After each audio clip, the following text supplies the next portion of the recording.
आधार है। तो अभी ये पांच तत्व जो है, ये पांच तत्व हमें सृष्टि से ही मिलते हैं और ये पांच तत्व से ही हमारी निर्मित हुई है। और ये पांच तत्व की पूर्ति करना वो भी हमें सृष्टि से ही लेना पड़ता है।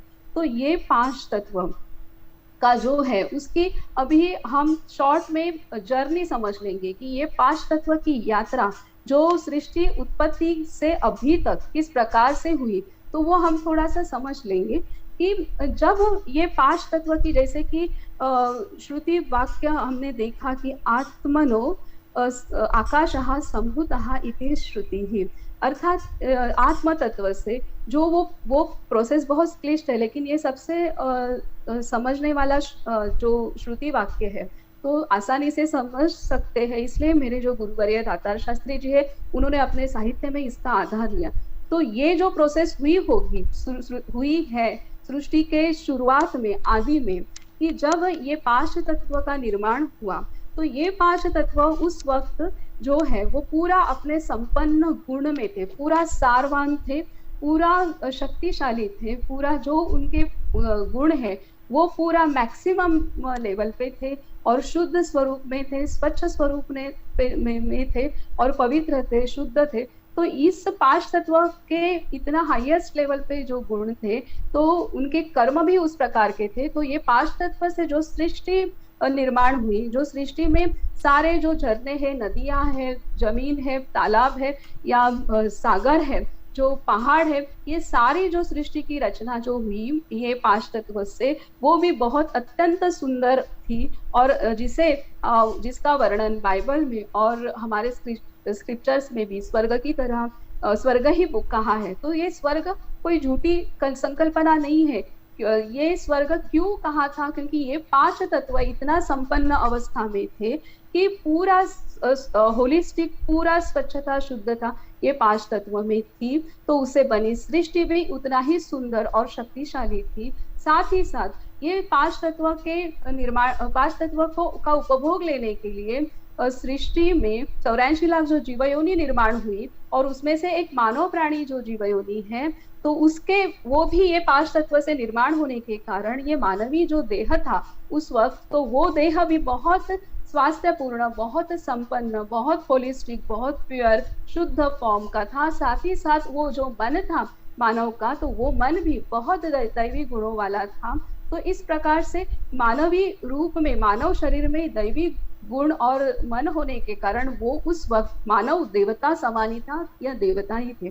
तो ये जो देवता संकल्पना है या सत्ययुग की संकल्पना, कृतयुग, जिसे कृतयुग भी कहते हैं, स्वर्ग भी कहते हैं, तो ये संकल्पना सिर्फ सत्य संकल्पना है। वो हमारा इतिहास है, पांच तत्वों का इतिहास है और वो सत्य है क्योंकि वो आदि था सृष्टि का और हमारा भी आदि था, सारा जीवयोनि का आदि था। तो वो पूरा उस समय उस रीति से दैवी गुणों से संपन्न हर एक वस्तु थी। तो धीरे धीरे जैसे सृष्टि की आयु बढ़ते गई, उस प्रकार से ये जो पांच तत्व के गुणधर्म है वो गुणधर्म भी धीरे धीरे कम होते गए और साथ ही साथ उसके कारण हमारे जो मानव है उसके शरीर के और मन के भी गुणधर्म धीरे धीरे कम होते गए। और अभी ये हालत हुई है कि ये पांच तत्व पूरे सारहीन निस्तत्व की, जैसे कि वो दिखने में है लेकिन अंदर से खोखले है। जैसे कि कोई बहुत मोटे शरीर होते हैं तो वो स्वयं ही, जैसे कि कोई बहुत मोटे होते हैं तो कहते हैं कि मैं दिखने के लिए मोटा हूँ लेकिन अंदर से खोखला हूँ। ठीक उसी प्रकार हमें ये पांच तत्व दिखते हैं, बाहर दिखते हैं हमारे शरीर में, लेकिन उसमें कोई गुणहीन है या बहुत कम से कम उसमें अभी गुण बचे हैं या शक्ति बची है। तो इस प्रकार की अभी वर्तमान हालत है। और इतना ही, सिर्फ गुणहीन होते तो बात अलग थी, लेकिन क्या हुआ कि हम जो मानव प्राणी हैं, तो मानव प्राणी ने ये सृष्टि का उपभोग लेते लेते सिर्फ उपभोग ही नहीं लिया, तो उपभोग उसके साथ में उसमें हमने पूरा उसको दूषित भी किया।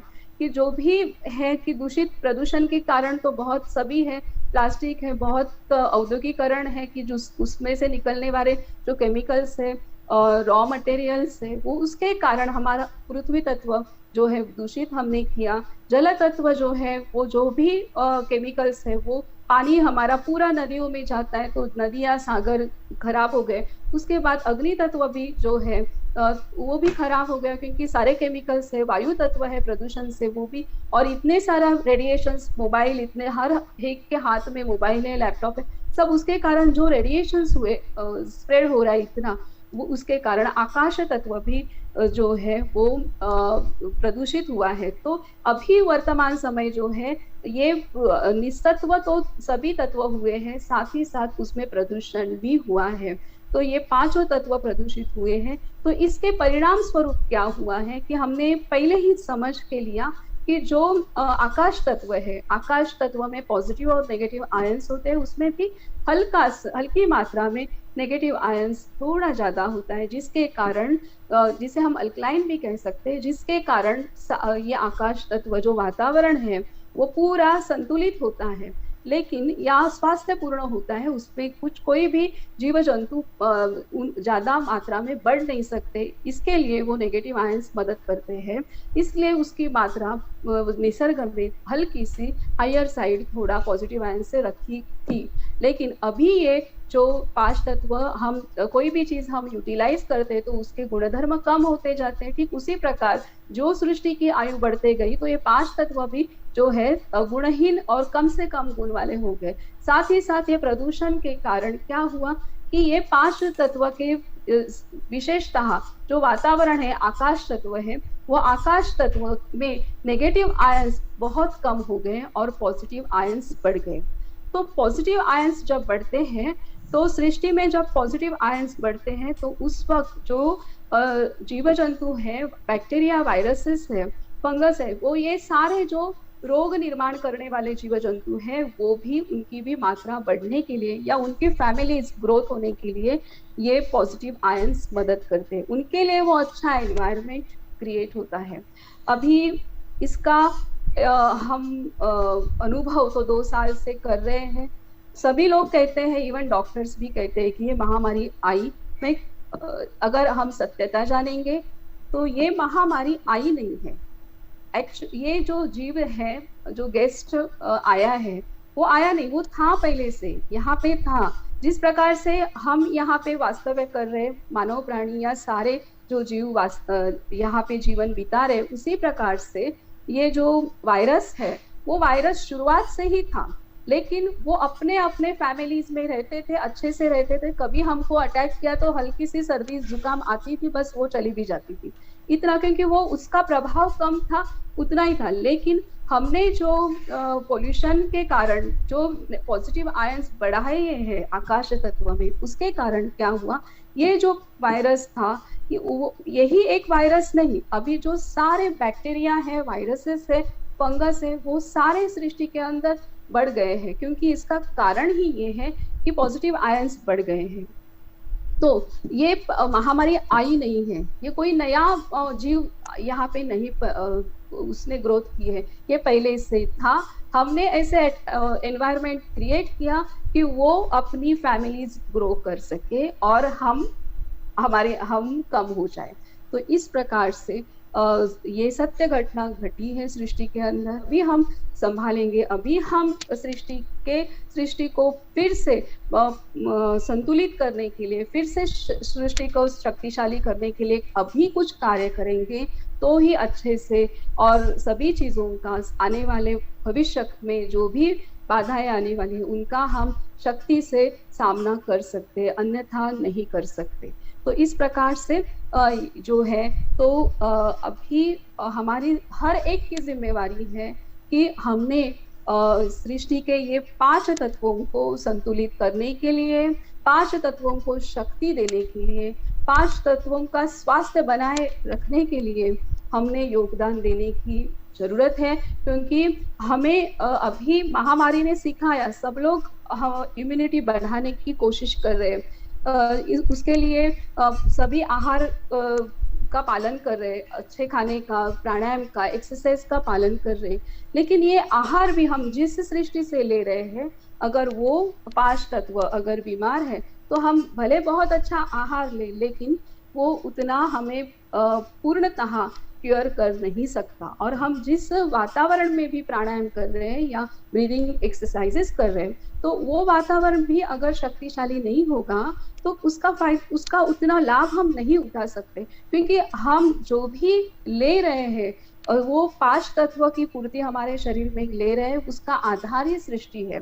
वो बाहर से ही हमारे अंदर आता है। तो अभी समय ये है कि हमें पांच तत्वों को देना है, फिर जाके वो पांच तत्व से हम ले सकते हैं। तो इसके लिए अभी ये समय है। अभी हम आगे समझ के लेंगे कि ये पांच तत्व को अभी शक्ति देने के लिए उनको जो पांच, अभी हमें महसूस हो रहा है कि अभी हमें कोरोना या ये वायरस ने अटैक किया, लेकिन हम बीमार होने से पहले ही ये सृष्टि बीमार हुई थी, लेकिन हम वो बोल नहीं सकती है।